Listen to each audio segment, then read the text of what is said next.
el halachot. Chazak u'baruch rabotai besorot tovot. On est aujourd'hui le 2 dans le mois de Shvat. On a une très beau paracha.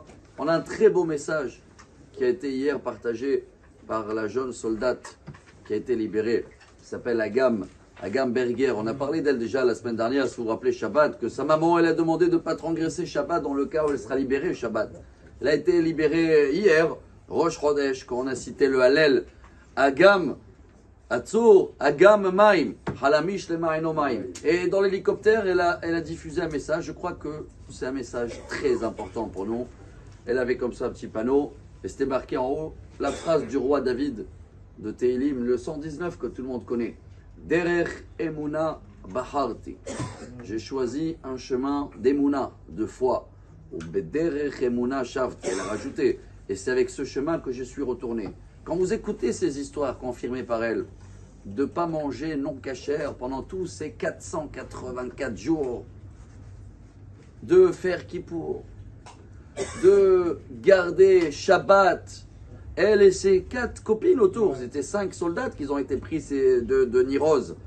Et quand on écoute ça, et on voit le chemin qu'ils nous partagent, avec toutes les difficultés qu'ils avaient là-bas, de pouvoir garder cette émouna et de faire les choses, alors, je ne vais pas dire quelle honte pour nous, mais nous, quoi? Nous, on a toutes les conditions pour faire des Shabbat, Baruch Hashem, royal, pour manger kasher. Toute la base de kasher et les Pessah, elle est dans la paracha beau de cette semaine, ce qu'on va lire demain.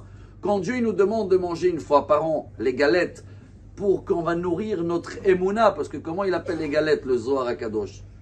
Machala de mehemanuta, la nourriture de la émouna. Alors regardez comment c'est kasher, l'épée, sah.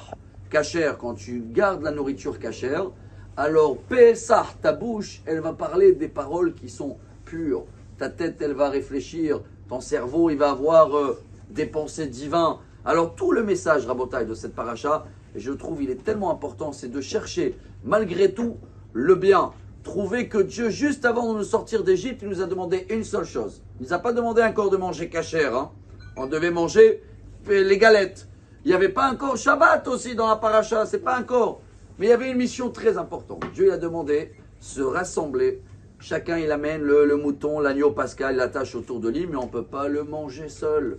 Et la Torah elle dit, mais si quelqu'un, ils étaient 2, 3, malgré qu'on a fait des calculs, ils étaient des familles nombreuses, hein, 26 voire 52 enfants. Mais si quelqu'un, qu'est-ce qu'il devait faire? La Torah elle dit, qui va chercher le voisin, qui va chercher les amis, et qui se mettent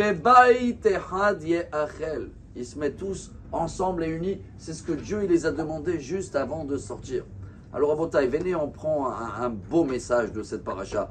Venez, on comprend que toute la base de la Emouna, toute l'histoire de Pessah que Dieu il nous demande dans la paracha, tu vas raconter à tes enfants. Le Ma'atsaper Be'ozne Bincha, ou Ben Bincha, tout ce qui s'est passé en Égypte, je rajoute, on va devoir raconter aussi et rajouter l'histoire de Hagam et de toutes ces jeunes filles et de tous les otages de ce qu'ils ont traversé là-bas et qu'ils ont choisi de prendre un chemin d'Emouna. Alors que nous aussi, on renforce notre Emouna. On prend exemple d'eux. Ça fait partie de notre histoire. Et bien, Ezrat Hashem, je suis sûr qu'avec la paracha qu'elle arrive, avec la semaine prochaine, que la mer, elle va s'ouvrir. Alors, il va y avoir que des bonnes nouvelles, des grands miracles.